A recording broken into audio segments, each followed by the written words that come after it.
സംസ്ഥാനത്ത് സ്വർണ്ണവില വീണ്ടും ഉയർന്നു. 1 ഗ്രാം സ്വർണ്ണത്തിന്റെ വില 135 രൂപ ഉയർന്ന് 14,540 രൂപയിലെത്തി. പവന്റെ വില 1,080 രൂപ ഉയർന്ന് 1,16,320 രൂപയിലുമാണ് ഇന്നത്തെ വ്യാപാരം.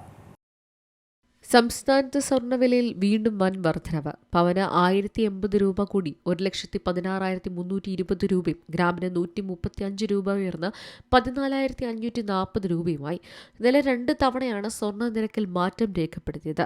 രാവിലെ പവന് 1,17,120 രൂപയും ഉച്ച കഴിഞ്ഞതോടെ പവന് 1,15,240 രൂപയും എന്ന നിരക്കിലാണ് വ്യാപാരം നടന്നത്. ഈ മാസത്തെ ഇതുവരെയുള്ള ഏറ്റവും ഉയർന്ന സ്വർണ്ണ നിരക്ക് രേഖപ്പെടുത്തിയത് കഴിഞ്ഞ ദിവസമായിരുന്നു. ജനുവരി 1-നാണ് ഈ മാസത്തെ ഇതുവരെയുള്ള ഏറ്റവും കുറവ് സ്വർണ്ണ നിരക്ക് രേഖപ്പെടുത്തിയത്. അന്ന് പവന് 99,040 രൂപയും ഗ്രാമിന് 12,380 രൂപയുമായിരുന്നു.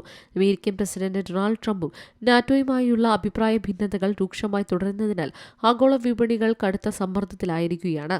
നിക്ഷേപകർ സുരക്ഷിതത്വം തേടി പണം ഒഴുക്കിയതോടെ സ്വർണ്ണവില പുതിയ ഉയരങ്ങളിലേക്ക് കുതിച്ചു. ഡോളറിനെതിരെ രൂപയുടെ മൂല്യം ചരിത്രത്തിലെ ഏറ്റവും താഴ്ന്ന തലത്തിലെത്തി. ഗ്രീൻലാൻഡിനെ ചൊല്ലിയുള്ള തർക്കങ്ങളിൽ അമേരിക്കയും നാറ്റോയും ധാരണയിലെത്തിയെന്ന് പ്രസിഡന്റ് ഡൊണാൾഡ് ട്രംപ് ഇന്നലെ വ്യക്തമാക്കിയെങ്കിലും വിപണിയിൽ ആശങ്ക ശക്തമാണ്. ആഗോള സാമ്പത്തിക അനിശ്ചിതത്വങ്ങൾ കണക്കിലെടുത്ത് വിദേശ ധനകാര്യ സ്ഥാപനങ്ങൾ വൻതോതിൽ വിപണിയിൽ നിന്ന് പണം പിൻവലിക്കുകയാണ്. News desk സിമലയാളം news. ഏറ്റവും പുതിയ വാർത്തകളും വിശേഷങ്ങളും വിരൽ തുമ്പിലറിയാൻ സീ മലയാളം ന്യൂസ് എല്ലാ ഡിജിറ്റൽ പ്ലാറ്റ്ഫോമുകളിലും ലഭ്യം.